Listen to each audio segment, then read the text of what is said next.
guys, it's me, Slim. And here I am with another unpopular opinion. I've always been that type of person who can separate the art from the artist. I've said this before because Eric Clapton is the shining beacon of this in my mind, okay? He's a great guitarist. He makes amazing music. He even has a wonderful, soulful voice. But the man has no fucking integrity, and I cannot stand him, personally. I enjoy his music, and as a guitarist, I appreciate his contribution to music. However, something about the man, I just can't. And if you don't know what I'm talking about, look up Tears in Heaven and find out why he wrote it and what he sold the song for. Then you tell me about his integrity. Now, that being said, there's a new artist called Ren.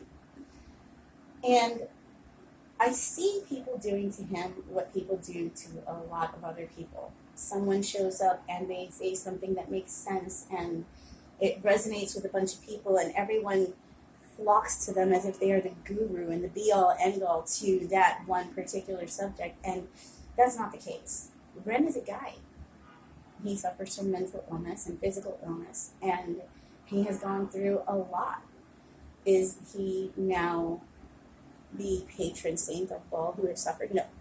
No, he is not. Should we now go to him with all of our suicidal feelings or all of our depression issues or anything having to do with politics even? Given any of the things that he sings about, do we now go to him as like the guru on all of these topics and say, hey, what do we do without your vast knowledge on this concept? No. Much in the same way that just because I have suffered through childhood violence and regular, average, day-to-day violence, gang violence, domestic violence,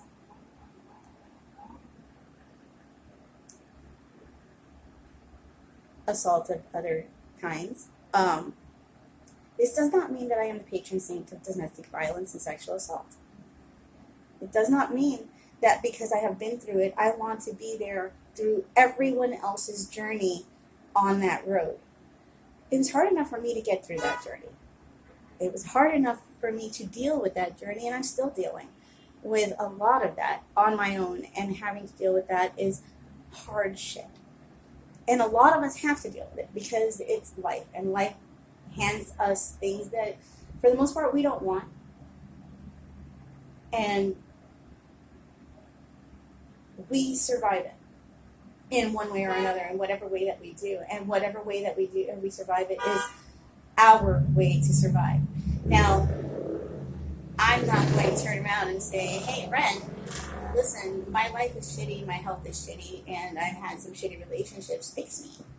Because he's not a saint, and he's not going to fix us.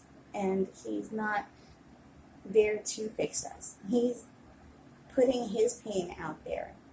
And as an artist, I understand that. As an artist, I understand that it takes a lot of courage to put your pain to paper, put your pain into your art, to put your pain out there in a way that other people can understand and resonate with it.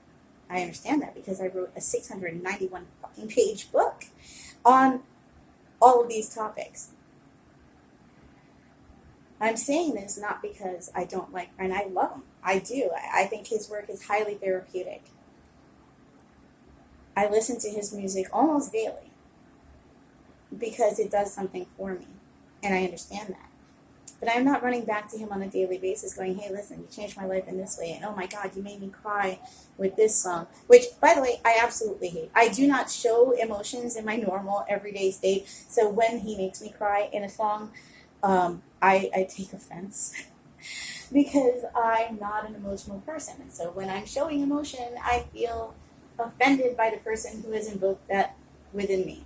And so I feel pain a lot when I hear his music. But I don't listen to his music because I'm a masochist and I enjoy inflicting this pain on myself. I enjoy the clarity that it brings in the aftermath, where it's like, wow, he's endured, and look at the beauty that it has brought out. I feel that it is a tremendous amount of pressure that we put on our artists today, especially to be the voice for these things when they're barely getting past it themselves. And I just kind of want to put it out there as food for thought for people out there. If you're suffering and you hear something in the art that you're listening to or taking it in, and you feel a need to reach out to these artists and tell them of your struggles or whatever, please do not expect that they are the mental health professional that you actually need in the moment. Do not expect that they're going to turn around and tell you that one piece of life-saving advice that's going to be like the be-all, end-all for your life. Because in all honesty, that's not how it works. Artists work on their art. That's what we do. We put ourselves out there in little bits and pieces. Sometimes we split open that vein and bleed ourselves dry onto the page. But we do it for our art.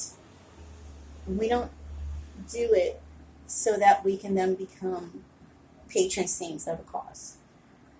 And I really do wish that more people would keep that in mind, because I can see, not just in him, but in artists like Chinchilla and Sam Tompkins, who become a bit overwhelmed when they receive these messages. Ren, not so much, because he's actually, I guess, prepared to take on the onslaught of messages that he's been getting.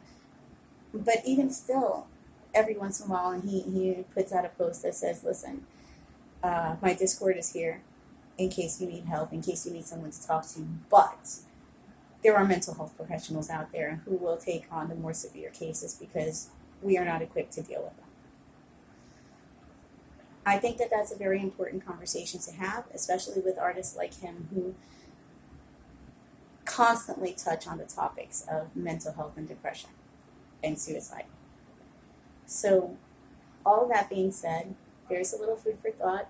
Treat your artists accordingly. And on that note, I'm going to run and hide and write music that I'm probably never going to publish because I don't want to become Ren in this situation. So, yeah. Have fun, make your art, do your thing, but don't allow the world to overwhelm you with their things. Talk soon.